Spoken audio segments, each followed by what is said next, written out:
अस्सलाम वालेकुम रहमतुल्लाहि वबरकातुहू। सिमाब कामरान हेयर विद यू। मैंने कहा था कि आज हम ब्लोटिंग पे बात करेंगे, तो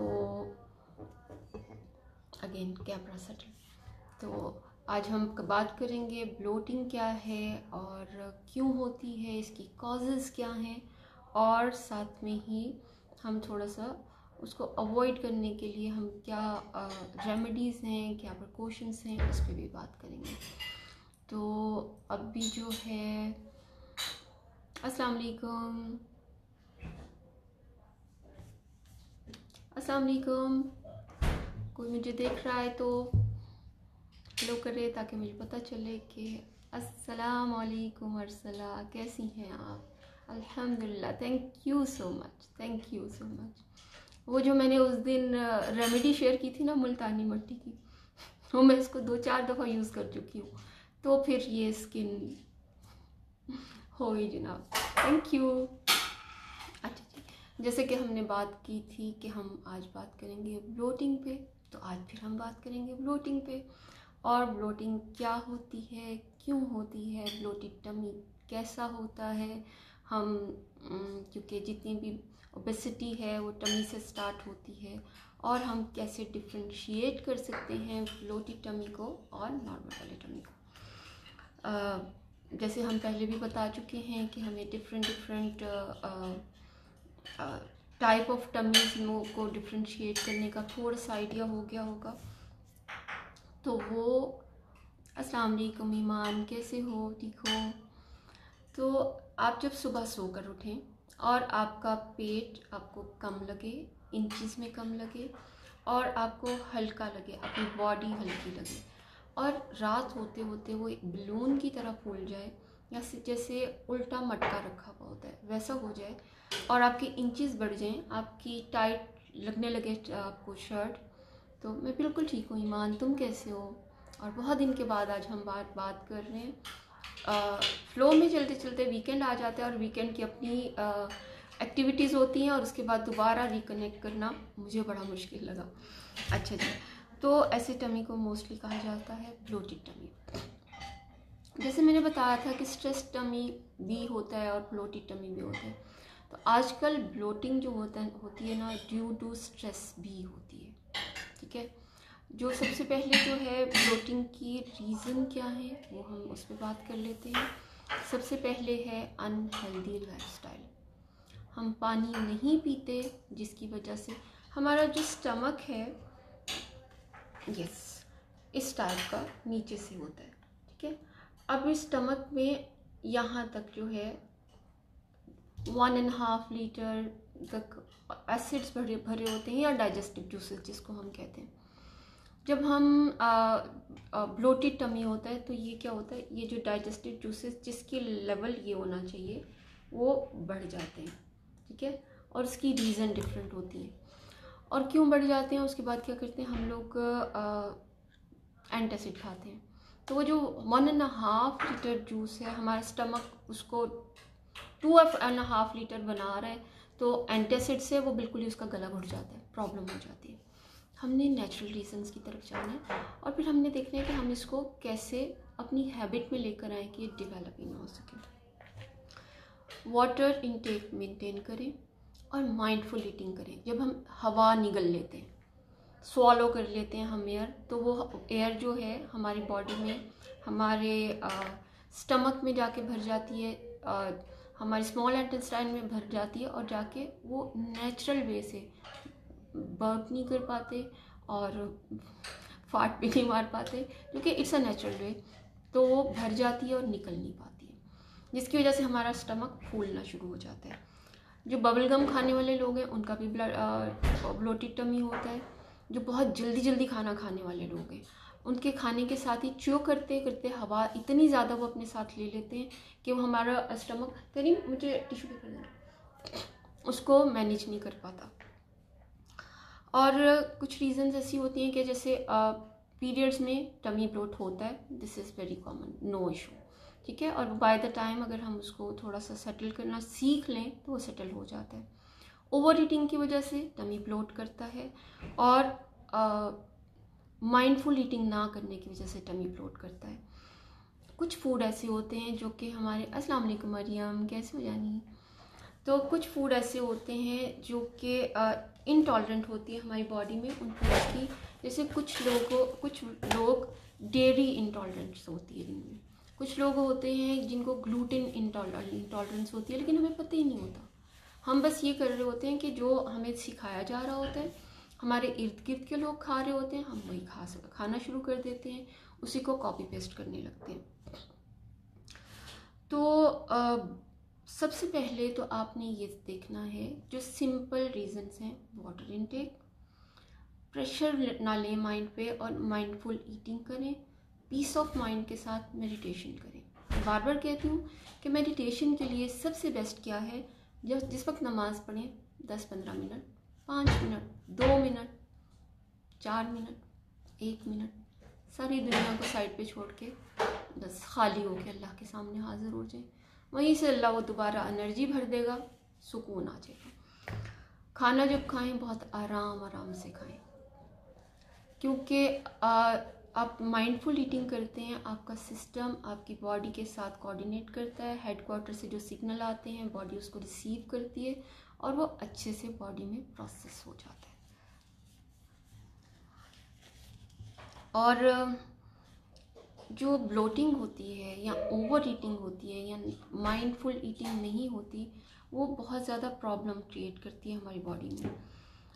मैंने कहा था कि मैं प्रिंट आउट निकालूंगी, मगर कुछ प्रिंटर में प्रॉब्लम होगी, तो अभी मैं आपको लैपटॉप पे दिखाऊंगी कुछ तस्वीरें। इसको डील करने के लिए हमें क्या करना है, हमें डिटॉक्स डाइट करनी है, क्लीन डाइट करनी है और उसकी रूट कॉज को ढूंढना है। अगर आपकी स्ट्रेस आपकी ब्लोटिंग की वजह है तो अपने आप को काम कीजिए। अगर जल्दी जल्दी खाना है तो फिर खाने को उसका हक दीजिए, थोड़ा टाइम दीजिए। और अगर आपको लगता है कि ओवर ईटिंग और अनहेल्दी फूड आपके लिए प्रॉब्लम कर रहा है, तो प्लीज़ थिंक अबाउट दिस और थोड़ा सा learn about the good food, ठीक है। और जंक्स को छोड़ना पड़ेगा, बहुत ज़्यादा स्पाइसेस को छोड़ना पड़ेगा, और उसके साथ आपने ये देखना है कि आप किस फूड के साथ इंटॉलरेंट हैं। बहुत सारे लोग डेयरी इंटॉलरेंट होते हैं, जैसा कि मैंने अभी पहले बताया। बहुत सारे लोग ग्लूटेन इंटॉलरेंट होते हैं। ग्लूटेन क्या है? ग्लूटेन गंदम, चावल, रोटी, ब्रेड, इस तरह की चीज़ें जैसी खाते हैं उनको नॉजिया फील होता है, कभी डिजीनेस फील होती है, कभी अच्छा नहीं लग रहा होता कुछ, और यहाँ पे लेथार्जिक फील हो रहा होता है, तो चाहते हैं बस ऐसे बैठ जाएं। तो ये सब चीज़ें आपने खुद से नोट करनी है, इनको आपने अवॉइड करना है। और दूसरी बात फिर क्या करना है, दूसरा ये करना है कि जो मैंने आपको बताया, एक्सरसाइज रेगुलर करें, वाटर इनटेक लें, कुछ हर्ब्स हैं, कुछ स्पाइसेस हैं जो कि हमारे किचन से मिलते हैं और इसमें हेल्प करते हैं। सबसे पहले आप जिंजर, लेकिन ginger excess of the everything is bad. आपने जिंजर कितना खाना है, जस्ट 1 इंच ऑफ जिंजर आप लोगों को एवरीडे लेना है, इससे ज़्यादा जिंजर नहीं लेना। जिंजर जैसे मैं ग्रीन स्मूदी बनाती हूँ, बहुत ही ज़बरदस्त है, वो भी आप यूज़ करें। और सैलड्स को थोड़ा सा बढ़ाएं प्लेट्स में, क्योंकि जो सैलड्स होती हैं, वेजिटेबल्स होती हैं, हमारे फूड को डाइजेस्ट करने में बहुत ज़्यादा हेल्प करती हैं, और जो हार्ड टू स्टमक फूड होते हैं उनको थोड़ा सा कंपैटिबिलिटी देती है स्टमक के साथ। और उसके बाद क्या है, जिंजर, यस। लेकिन मैंने जैसे बताया कि 3 लेयर्स होती हैं हमारे स्टमक की। तो जब ओवर एसिडिटी होती है तो स्टमक की फर्स्ट लेयर जो है ना, वो थिनिंग स्टार्ट हो जाती है, जिसकी वजह से हमें बर्पिंग, बहुत ज़्यादा खट्टे डकार आने लगते हैं। तो उस चीज़ को भी कंट्रोल करने के लिए आपने लेस अमाउंट में पहले थोड़ा सा मिंट देखना है लेके, अगर आपको इरिटेशन ना हुई तो यू कैन कंटिन्यू, वो बहुत ज़बरदस्त चीज़ है। और दूसरी चीज़ है लेमन। जिन लोगों को वो हो रही है एसिडिटी, वो लेमन जिंजर टी पियेंगे, लेकिन साथ में ये ज़रूर चेक करेंगे कि उनको इससे कोई प्रॉब्लम तो नहीं हो रही, नॉजिया तो नहीं हो रहा, और उससे क्या डिजीनेस या कुछ ऐसी फीलिंग तो नहीं आ रही कि बर्पिंग ज़्यादा स्टार्ट हो जाए या आप फाट ज़्यादा करने लगें। तो ये चीज़ जो है आपने ज़रूर देखनी है, कौन सी चीज़ आपको सूट कर रही है और कौन सी नहीं सूट कर रही। अब जो है फैट, जब बहुत ज़्यादा खाना हम खाते हैं वो हमारे से सही से डाइजेस्ट नहीं होता, तो फैट मिनट कितना 10 लीव्स, इससे ज़्यादा मत लीजिए ट्रायल बेसिस पे। अगर आपको सूट कर रहा है तो फिर हम इसको बढ़ा देंगे। लेकिन देखिए अल्लाह नेचर ने हमें बहुत मज़ेदार अल्हम्दुलिल्लाह ट्रेयर्स दिए, ख़जाने दिए, उसमें से आपने चूज़ करना है, आपने सर्च करना है, मैंने सर्च करना है कि हमें सूट क्या कर रहा है। ठीक है, तो जो चीज़ हमें सूट कर रही है हम वही यूज़ करेंगे। अब जो है स्टमक फैट बनना शुरू हो जाता है जब हम बहुत ज़्यादा ब्लोटिंग हो रही होती है। और ये भी देखिए कि जो ट्रंक का एरिया है जब बहुत ज़्यादा बढ़ जाता है तो फिर high risk on heart disease और autoimmune disease, cholesterol, sugar, uric acid, fatty liver, piles, thyroid, PCOS, ये सब बहुत ज़्यादा हाई ऑन रिस्क हो जाते हैं। ऑलमोस्ट 80% हाई रिस्क हो जाता है। तो जो फीमेल है उसने अपनी ट्रंक को, अगर उसकी 35 इंचेस से ज़्यादा है, और मेल में अगर उसकी 40 इंचेस से ज़्यादा है और वो कंटिन्यूसली बढ़ रही है, कम नहीं हो रही, आपकी किसी रेमेडी से भी, आपकी किसी एक्सरसाइज से भी, आपकी किसी मेडिकेशन से भी, तो आपने फिर उस पर सीरियसली काम करना है और आपने उसको देखना है कि कम करें, क्योंकि you are high on risk. और दूसरी बात है, कुछ है प्रेशर पॉइंट। हमारे फुट में अल्लाह ताला ने 102 पॉइंट्स दिए जिनके थ्रू हम अगर अपने राइट पॉइंट को चेक करें और उस पर मसाज करें तो हमारा वो स्टिमुलेट करना शुरू कर देता है ऑर्गन, उस पर हमारा काम स्टार्ट हो जाता है। तो हम आज थोड़े से प्रेशर पॉइंट पे काम करेंगे, स्पेशली वो जो जिनको ब्लोटिंग के, आज क्योंकि ब्लोटिंग की बात हो रही है तो हम ब्लोटिंग पे ही बात करेंगे। तो बेली बटन, जिसके थ्रू हम लोग खाना खाते थे, न्यूट्रिशंस लेते थे और ज़िंदगी हासिल की जब हम इस दुनिया में नहीं आए थे मदरभूमि में, तो आज भी वो उतना ही इम्पॉर्टेंट है। सबसे पहले तो आप जो हमारी एशियन बॉडी है ना उसको लगाएं, उसको सरसों का तेल, मस्टर्ड ऑयल बहुत सूट करता है। तो आप अपने रात को सोते वक्त अपने बेली बटन में मस्टर्ड ऑयल ज़रूर यूज़ करें और नहाने के बाद भी यूज़ करें, उससे भी हमारा मेटाबॉलिज्म थोड़ा सा एक्टिव होता है। दूसरा ये करें कि जिस वक्त आपको बहुत ब्लोटिंग हो रही हो, आपने बहुत ज़्यादा खा लिया, तो हमारा जो प्रेशर पॉइंट है, ये कैसे होगा मुझे नहीं समझ आती, ये मैं नीचे रख लेती हूँ उसको, ये जो हम आई डोंट नो। तो क्या करना है कि आपने क्या करना है कि हम उसकी 4 फिंगर ऊपर, उसके ऊपर ये फिंगर के साथ आपने एंटी क्लॉकवाइज और एंटी क्लॉकवाइज 1 मिनट क्लॉकवाइज और 1 मिनट एंटी क्लॉकवाइज मसाज करना है। ठीक है, इससे आपको बहुत फ़र्क पड़ेगा। इसी तरह बेली बटन के नीचे क्लॉकवाइज और एंटी क्लॉकवाइज आपने मसाज करना है, वो फ़ौरन के फ़ौरन आपकी गैसेस रिलीज़ होने लगेंगी।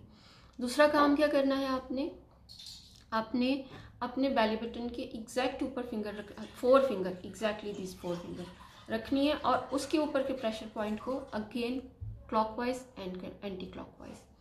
जो हमारे हाथों में हमारे डाइजेस्टिव सिस्टम का पॉइंट है वो है ये, यहाँ पर भी आपने मसाज करना है क्लॉकवाइज एंड एंटी क्लॉकवाइज। ठीक है, आप देखिएगा आपको कितना फ़र्क महसूस होगा। दूसरा मैं ये करूँगी कि मैं आपको इन दोनों की प्रेशर पॉइंट्स की पिक्चर भी सेंड करूँगी थोड़ी देर के बाद इंशाल्लाह ग्रुप पे। अब जो एब्डोमिनल फैट होता है बैड इंडाइजेशन की वजह से बढ़ना शुरू हो जाता है, और बैड इंडाइजेशन की वजह से जो फैट बनता है वो 2 तरह का होता है। एक तो होता है visceral fat. Visceral fat is a baddest fat. क्यों? क्योंकि basically I want to show you, maybe I will, ये देखिए आपको नज़र आ रहा है कि नहीं नज़र आ रहा, आई डोंट नो, नज़र आ रहा है? ये देखें, ये मैंने 2 पिक्चर्स ली हैं जिसमें ये है हेल्दी गट और ये है वेस्कुलर फैट के साथ। और ये फैट सिर्फ बाहर ही नहीं है, आई डोंट नो तस्वीर इज़ क्लियर और नो, यस, और ये फैट बाहर भी है, हमारे इंटेस्टाइन के अंदर भी है, हमारे हर ऑर्गन के अंदर है, हमारे हर ऑर्गन के बाहर है, हमारी ब्लड वेसल्स के अंदर है जिसको हम कोलेस्ट्रॉल कहते हैं, हमारे हार्ट के अराउंड है जिसको आर्टरी डिजीज़ कहते हैं, हमारे फैट लीवर के इर्द गिर्द और अंदर है जिसको हम फैटी लीवर कहते हैं। तो this is the baddest and dangerous fat. इस फैट को कंट्रोल करना बेइंतहा ज़रूरी है। क्यों? क्योंकि ये आपकी क्वालिटी ऑफ लाइफ के लिए और आपकी हेल्थ के लिए बहुत रेड लाइन भी क्रॉस करके खड़ा हुआ है। तो ये जो ऑर्गन के अंदर है, ऑर्गन के बाहर है, ऑर्गन के टिश्यूज़ के अंदर है, हमारे इंटेस्टाइन के अंदर है, इंटेस्टाइन के बाहर है, इस फैट को हम कहते हैं vascular fat. This is a baddest fat. और ये जो होता है इसको कंट्रोल करने के लिए आपको proper diet, proper walk, medication और एक माइंडफुल प्लान चाहिए होता है। अगर आप सिर्फ सुनी सुनाई पे करेंगे, इसने टोटका बताया, उसने टोटका बताया, इसने ये किया, उसने किया, हो गया, नहीं, ऐसा नहीं होता। आपको एक कस्टमाइज्ड प्लान चाहिए जिस पर आपने काम करना है और कंसिस्टेंट वर्क करना है। This is very important. और दूसरा वाला जो फैट होता है वो होता है सिर्फ हमारे स्टमक की लेयर के स्किन के नीचे। हमारी स्किन की 3 लेयर्स हैं और 3 लेयर्स के साथ एक बड़ी सी मोटी लेयर चढ़ी हुई होती है, उसको हम कहते हैं सब्स्टिट्यूशनल फैट। और वो वाला फैट जो होता है बैड है मगर डेंजरस नहीं है, लेकिन जो डेंजरस है वो है वेस्कुलर फैट। तो उसके लिए आप अर्ली मॉर्निंग उठें, मेडिटेशन करें, वॉक करें, पानी पिएं। पानी तहारत है, तहूर है, हर जगह पे आपको पाकीज़गी देता है, सफाई देता है और आपको प्योरिटी के साथ हेल्थ देता है। तो अगर आपको हेल्दी रहना है तो आपने अपने गट हेल्थ पे काम करना है, ठीक है। अच्छा, उसमें एक पिछले हफ्ते कुछ इत्तेफाक ऐसा हुआ, 4 लोग आए, 4 क्लाइंट्स थे जिनको सेम ब्लॉटिंग की प्रॉब्लम थी, बर्पिंग बहुत बुरी हो रही थी और उनको जब बर्पिंग होती है एंजाइटी भी स्टार्ट हो जाती है, इंडाइजेशन से एंजाइटी भी होती है, डर भी लगने लगता है, आपको बेचैनी भी हो जाती है, गुस्सा भी आने लगता है। तो मैंने उनको बोला कि एक तो आप प्रोबायोटिक्स खाएं, जिस पे हम डिटेल से बात कर चुके हैं। और स्टार्ट में मैंने सिर्फ उनको प्रोबायोटिक दी और फिनल सीड जिसको हम कहते हैं सौंफ, और ज़ीरा क्यूमिन सीड, उन दोनों को करें ड्राई रोस्ट तवे के ऊपर, एक बॉटल में बना के रख लीजिए उसको, और फिर उसको जैसे हम मंचिंग करने के लिए कुछ करते हैं ना, उसको खाएं और उसका फाइबर फेंकना नहीं है, उसको भी यूज़ करें। कभी कभी फिनल सीड और क्यूमिन सीड के अंदर थोड़ी सी अजवाइन डालें, कभी थोड़ी सी ब्लैक सीड डालें क्योंकि ब्लैक सीड सुन्नत नबी है, और फिर उसको टी बना के पीजिए। कब पीनी है? जिस वक्त आप खाना खा चुके हों, खाना खाने के 1 आवर बाद। फ़ौरन खाना खाने के बाद आपने कोई ड्रिंक नहीं पीना क्योंकि सुन्नत भी नहीं है। तो इंशाल्लाह आपको इससे बहुत अच्छे रिजल्ट्स आएंगे। और ये जो है मैं डेफिनेटली शेयर करूँगी पिक्चर्स जो कि मैं प्रिंट आउट नहीं कर पाई, और बिकॉज मैं I am great in media, और तो मैं आपको वो उसकी स्लाइड्स भी नहीं दिखा पाई। तो इंशाल्लाह मैं शेयर करती हूँ। अभी किसी ने कोई क्वेश्चन करना है, कोई बात करनी है तो मुझे ज़रूर बताएं, और आपको कितनी समझ आया, कितना हेल्पफुल था ये भी बताइए। अस्सलाम वालेकुम हिबा, कैसे हो तुम? मैं बिल्कुल ठीक हूँ जानी।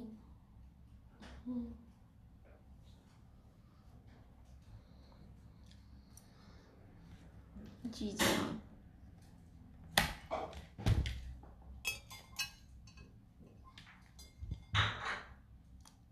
हेलो हिबा। हाँ जी, जो मैंने पिछले दिन मास्क शेयर किया था उसके लिए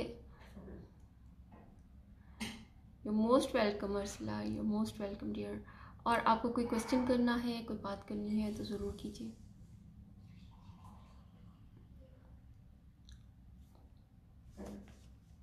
पता है इस पे और भी बहुत सारी बातें हैं, लेकिन ना मैं एक साथ बहुत सारा कुछ नहीं बताना चाहती। उससे क्या होगा कि हर कोई कंफ्यूज हो जाएगा और फिर जितनी जल्दी सुनते हैं उतनी जल्दी भूल जाते हैं। तो 1 बाय 1 चलेंगे। प्रोबायोटिक्स ज़रूर यूज़ करने हैं। प्रोबायोटिक का सब्स्टिट्यूट होता है योगर्ट, आप योगर्ट यूज़ कीजिए। और योगर्ट में आपने 100 ml का लो फैट योगर्ट हर किसी ने खाना है। It's very good. Broccoli, this is very good. Vitamin C लेनी है। विटामिन सी में कुछ लोगों को जब स्टमक लाइनिंग थिन होना शुरू हो जाती है, इरिटेट होती है, तो लेमन और मिंट नहीं सूट करेगा। आपने चेक करना है और अगर आपको लगे कि वो इरिटेट कर रहा है फ़ौरन बंद कर देना है, ठीक है। और प्रोबायोटिक्स के सप्लीमेंट लीजिए और अपनी गट हेल्थ का ख्याल रखिए। बहुत बहुत स्पाइसी मत खाइए, ऑयली मत खाइए, बहुत जल्दी जल्दी मत खाइए। और अपने सैलड्स में आपके फ्रूट उसमें ज़रूर ऐड होने चाहिए प्लेटर में। तो दैट्स इट। वॉक करें, गट मूवमेंट इज़ वेरी इंपॉर्टेंट। अच्छा हिबा, तुम्हारे पेट उस पर पिंपल्स निकल रहे हैं क्योंकि मेरी जान तुम्हें PCOS का मसला है।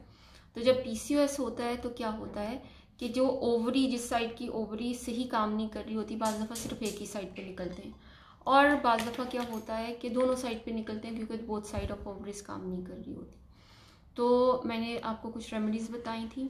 अच्छा एक फेस पैक भी बताती हूँ और टॉपिकल एप्लीकेशन के लिए, सिंपल, वेरी सिंपल।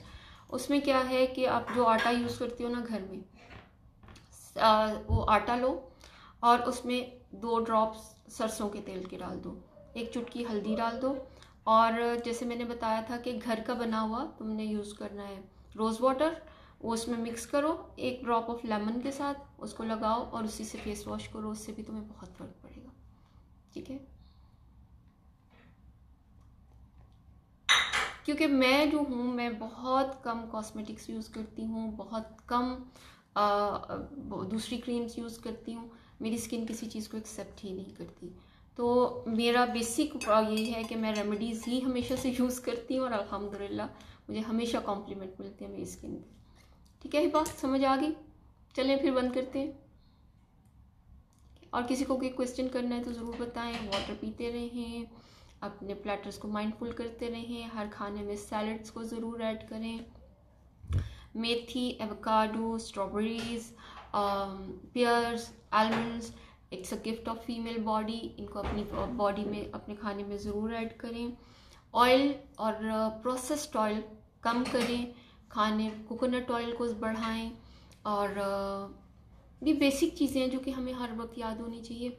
अच्छा कुछ ऐसे लोग हैं जिनकी कोई इशू नहीं है, वो खाना भी बहुत अच्छा खाते हैं, वो सारे मामलात को भी सही से लेके चलते हैं, लेकिन प्रॉब्लम कहाँ होती है कि उनकी जो है स्ट्रेस लेवल कम नहीं होता, जिसकी वजह से कोई भी चीज़ उनको लगती नहीं है। तो टाइमिंग का ख्याल रखें, अपने बायोलॉजिकल क्लॉक को उस तरह सेट करें जैसे कि अल्लाह ताला ने बनाया है, सब कुछ सही हो जाएगा, ठीक है। चलिए जनाब, फिर आज के लिए इतना ही। कल फिर आप मुझे बताइएगा कोई स्किन केयर, कोई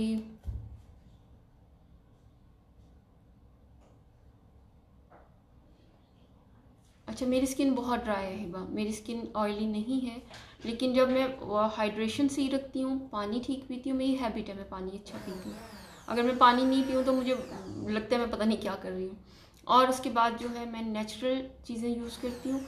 अगर कभी मैं देखा देखी बहुत महंगी महंगी चीज़ें ऑर्डर करती भी हूँ तो उसके बाद मेरी स्किन की लाइटें ऑफ होना शुरू हो जाती हैं। अदरवाइज़ जो भी मुझसे मिलता है माशाल्लाह माशाल्लाह मुझे बहुत कॉम्प्लीमेंट करता है कि मेरी स्किन बहुत अच्छी है, बहुत लाइटन अप है, क्योंकि मैं बिलीव करती हूँ नेचर पे, और जितना मुझसे हो सकता है मैं कोशिश करती हूँ कि मैं उसी को फॉलो करूँ। और आर्टिफिशियल चीज़ें बहुत लंबी चलती हैं, हाँ, मगर जिनको ज़रूरत होती है वो ज़रूर यूज़ करें। और हमारी फॉरएवर की बहुत ज़बरदस्त चीज़ें हैं। और किन को ज़रूरत होती है, वो उन लोगों को ज़रूरत होती है जिनके पास टाइम नहीं होता रेमेडीज़ यूज़ करने का। तो रेमेडीज़ का ऑल्टरनेट जो होता है फिर वो हमारी पैक्ड वाली चीज़ें होती हैं, जो कि जिनके पास टाइम है वो घर में बनाएं, जिनके पास टाइम नहीं है वो प्रोडक्ट्स यूज़ करें। दिस इज़ वेरी गुड, ठीक है।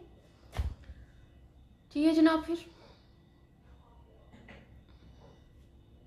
अच्छा जी, एक और क्वेश्चन मेरे पास आया, वो क्वेश्चन क्या था कि जब हम डाइट करते हैं तो हमारा वेट कम हो जाता है, उसके बाद फिर से वापस आ जाता है। क्यों वापस आ जाता है?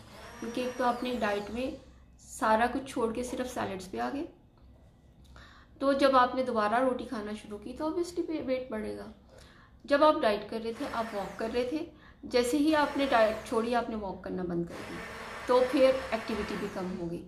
जब आप डाइट कर रहे थे आप माइंड में ये रखते थे कि मुझे ये खाना है, मुझे ये खाना है, मुझे ये खाना है और मुझे पानी ज़्यादा पीना है। जैसे ही डाइट छोड़ी आप बिल्कुल मज़े में आ गए, पानी भी ख़त्म, सब कुछ ख़त्म। तो बॉडी इज़ लाइक अ गाड़ी, जैसे पेट्रोल डालोगे, जैसी मेंटेनेंस करोगे वैसे चलोगे, ठीक है।